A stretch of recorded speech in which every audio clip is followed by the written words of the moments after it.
Semangat pagi Mandirian! Bertemu kembali dengan sosialisasi pelindungan data pribadi dengan tema retensi dokumen elektronik. Sosialisasi ini merupakan bagian dari penilaian self-assessment PDP semester 1 2026. Jadi jangan lupa dokumentasikan pelaksanaannya ya.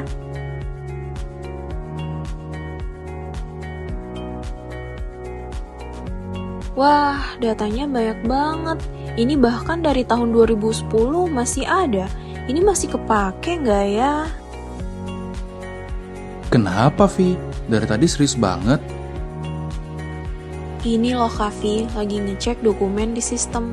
Sebenarnya dokumen lama kayak 2010 gitu masih boleh disimpan terus nggak sih? Wah, ini nih yang sering kejadian. Nggak semua dokumen itu harus disimpan terus dalam waktu yang lama loh, Vi. Gini Via, dokumen elektronik itu ada masa retensinya. Aku jelasin ya. Kalau di sistem atau aplikasi, 10 tahun sejak terakhir dipakai atau diubah, nah itu namanya masa retensi aktif. Berarti selama itu aman buat disimpan. Ya, tapi kalau udah nggak ada nilai guna, sebenarnya bisa diajukan buat dihapus. Lalu gimana untuk dokumen yang lebih dari 10 tahun? Kalau lebih dari 10-30 tahun, itu dokumennya masuk ke masa retensi inaktif. Boleh disimpan, tapi harus dicek. Kalau udah nggak dibutuhin dan memenuhi syarat, bisa dihapus. Dan kalau udah lewat masa inaktif, maka wajib dihapus. Kecuali memang masih ada nilai guna. Wait, tadi kamu bilang penghapusannya diajukan dulu ya? Berarti nggak bisa langsung dihapus dong?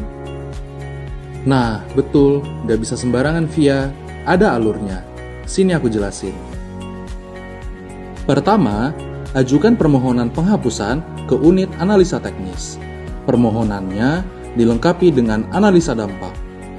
Lalu, permohonannya akan diproses oleh unit analisa teknis dan IT IFS. Setelah itu, akan ada konfirmasi resmi bahwa dokumen sudah dihapus.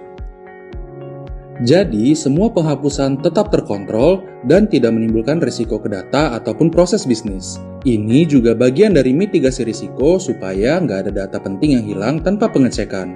Informasi lengkapnya bisa dilihat di PTO Jadwal Retensi Dokumen. Kavi, mau nanya lagi dong. Kalau dokumen yang ada di OneDrive atau SharePoint gitu gimana?